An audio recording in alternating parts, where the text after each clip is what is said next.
ನಮಸ್ತೆ, welcome back to our channel Soumya recipe corner. ಇವತ್ತು ನಾವು ಟೊಮೆಟೊ ಚಟ್ನಿ ಅಥವಾ ಟೊಮೆಟೊ ಗೊಜ್ಜನ್ನ ಹೇಗೆ ಮಾಡೋದು ಅಂತ ನೋಡೋಣ. ಇದಂತೂ ಇಡ್ಲಿ, ದೋಸೆ, ಚಪಾತಿ ಎಲ್ಲದಕ್ಕೂ ಒಳ್ಳೆ ಕಾಂಬಿನೇಷನ್ ಅಂತಲೇ ಹೇಳ್ಬೋದು. ಈಸಿಯಾಗಿ ತುಂಬ ಟೇಸ್ಟಿಯಾಗಿ ಹೇಗೆ ಮಾಡ್ಕೊಳ್ಳೋದು ಅಂತ ಈ ವಿಡಿಯೋದಲ್ಲಿ ತೋರಿಸಿದ್ದೀನಿ. ಇವಾಗ ರೆಸಿಪಿನ ಹೇಗೆ ಮಾಡೋದು ಅಂತ ನೋಡೋಣ ಬನ್ನಿ.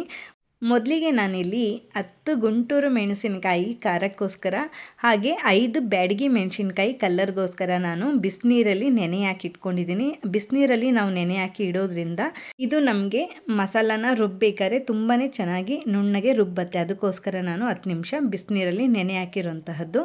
ಇದನ್ನು ಇವಾಗ ನಾನು ಒಂದು ಮಿಕ್ಸಿ ಜಾರ್ಗೆ ಸೇರಿಸ್ಕೊಂಡಿದ್ದೀನಿ 10 ಮಿನಿಟ್ಸ್ ಆದಮೇಲೆ. ಹಾಗೆ ನಾನು ಈರುಳ್ಳಿನ ಇಲ್ಲಿ 2 ದೊಡ್ಡ ಸೈಜಿನ ಈರುಳ್ಳಿ, ಹಾಗೆ 3 ಟೊಮ್ಯಾಟೊ ಅಥವಾ 4 ಟೊಮ್ಯಾಟೊನೂ ಕೂಡ ನೀವು ಬಳಸ್ಬೋದು. ಹಾಗೆ ನಾನು ಒಂದು ಅರ್ಧ ಬೆಳ್ಳುಳ್ಳಿ, ಹಾಗೆ ಒಂದು ಅರ್ಧ ಲೆಮನ್ ಗಾತ್ರದಷ್ಟು ಹುಣಸೆ ಹಣ್ಣನ್ನು ಜೊತೆಗೆ ನಾನು 1 ಟೇಬಲ್ ಸ್ಪೂನ್ ಆಗೋಷ್ಟು ಉಪ್ಪನ್ನು ಕೂಡ ಸೇರಿಸ್ಕೊಂಡು ನಾನು ಇದನ್ನು ನೀರೇನು ಹಾಕ್ತಾಯಿಲ್ಲ, ಹಾಗೇ ಇದನ್ನು ನುಣ್ಣಗೆ ಪೇಸ್ಟ್ ಮಾಡ್ಕೊತಾ ಇದ್ದೀನಿ. ನೋಡಿ, ಈ ರೀತಿ ನಮಗೆ ನುಣ್ಣಗೆ ಪೇಸ್ಟ್ ಆದರೆ ಸಾಕಾಗತ್ತೆ. ಇವಾಗ ನೀವು ನೋಡ್ತಾ ಇರ್ಬೋದು, ತುಂಬ ಸಾಫ್ಟಾಗಿ ಪೇಸ್ಟ್ ರೆಡಿಯಾಗಿದೆ ನೋಡಿ. ಇವಾಗ ಇದಕ್ಕೆ ಒಗ್ಗರಣೆ ಮಾಡ್ಕೊಬೇಕಾಗತ್ತೆ. ಅದಕ್ಕೋಸ್ಕರ ನಾನು ಒಂದು ಪ್ಯಾನ್ ಇಟ್ಕೊಂಡು ಪ್ಯಾನ್ಗೆ ಸ್ವಲ್ಪ ಆಯಿಲ್ ಹಾಕ್ಕೊಂಡಿದ್ದೀನಿ. ಆಯಿಲೆಲ್ಲ ಚೆನ್ನಾಗಿ ಕಾದ್ಮೇಲೆ ನಾನು ಸಾಸಿವೆ, ಹಾಗೆ 1 ಟೇಬಲ್ ಸ್ಪೂನ್ ಆಗೋಷ್ಟು ಜೀರಿಗೆ, ಹಾಗೆ 1/4 ಟೇಬಲ್ ಸ್ಪೂನ್ ಆಗೋಷ್ಟು ಉದ್ದಿನ ಬೇಳೆ, ಹಾಗೆ 2 ಒಣಮೆಣಸಿನ್ಕಾಯಿ, ಸ್ವಲ್ಪ ಕರಿಬೇವು ಎಲ್ಲವನ್ನು ಸೇರಿಸ್ಕೊಂಡು ಇವಾಗ ನಾವು ಚೆನ್ನಾಗಿ ಇದನ್ನು ಫ್ರೈ ಮಾಡ್ಕೊಳ್ಳೋಣ. ಇದು ಫ್ರೈ ಆಗ್ತಾ ಇದ್ದಾಗೆ ನಾವು ರುಬ್ಬಿಟ್ಕೊಂಡಿರುವಂತಹ ಟೊಮೆಟೊ ಪೇಸ್ಟ್ ಇತ್ತಲ್ಲ, ಅದನ್ನು ಕೂಡ ನಾನು ಒಟ್ಟಿಗೆ ಹಾಕೊತಾ ಇದ್ದೀನಿ ನೋಡಿ.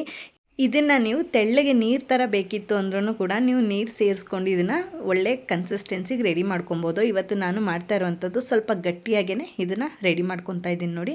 ಅದಕ್ಕೋಸ್ಕರ ನಾವು ಹಸಿ ಸ್ಮೆಲ್ ಹೋಗೋ ತನಕ ಈ ರೀತಿಯಾಗಿ ನಾವು ಇದನ್ನು ಬೇಯಿಸ್ಕೊಬೇಕಾಗತ್ತೆ.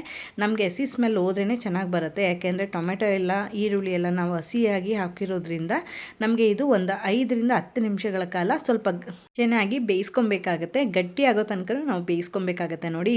ಈ ಲೆವೆಲ್ಲಿಗೆ ಬಂದರೆ ಸಾಕಾಗತ್ತೆ ನಮಗೆ. ಇವಾಗ ನಾನು ಕೊನೆಯದಾಗಿ ಕೊತ್ತಂಬರಿ ಸೊಪ್ಪನ್ನು ಕೂಡ ಹಾಕ್ಕೊಂಡು ಚೆನ್ನಾಗಿ ಇದನ್ನು ಮಿಕ್ಸ್ ಮಾಡ್ಕೊತಾ ಇದ್ದೀನಿ ನೋಡಿ. ಇದಂತೂ ಇಡ್ಲಿ, ದೋಸೆ, ಚಪಾತಿಗೆಲ್ಲ ಒಳ್ಳೆ ಕಾಂಬಿನೇಷನ್ ಅಂತಲೇ ಹೇಳ್ಬೋದು. ಇದನ್ನು ನೀವು ಮನೇಲಿ ಒಂದ್ಸರಿ ಟ್ರೈ ಮಾಡಿ, ಎಲ್ರಿಗೂ ಕೂಡ ತುಂಬಾ ಇಷ್ಟ ಆಗುತ್ತೆ.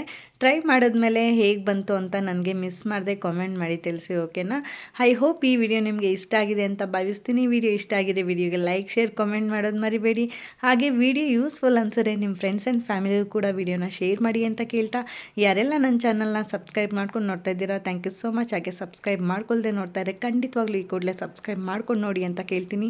ಹಾಗೆ ನೋಟಿಫಿಕೇಷನ್ ಆನ್ ಮಾಡ್ಕೊಳ್ಳೋದ್ರಿಂದ ನಾನು ಹಾಕೋ ಪ್ರತಿ ವಿಡಿಯೋನೂ ಕೂಡ ನೀವು ಮಿಸ್ ಮಾಡದೆ ನೋಡ್ಬೋದು ಅಂತ ಹೇಳ್ತಾ, ಮುಂದಿನ ರೆಸಿಪಿಯೊಂದಿಗೆ ಸಿಗ್ತೀನಿ. ಅಲ್ಲಿವರೆಗೂ ನನ್ನ ಪ್ರೀವಿಯಸ್ ವಿಡಿಯೋನ ಚೆಕ್ಔಟ್ ಮಾಡ್ತಾಯಿರಿ. Thank you so much for watching this video. Stay tune.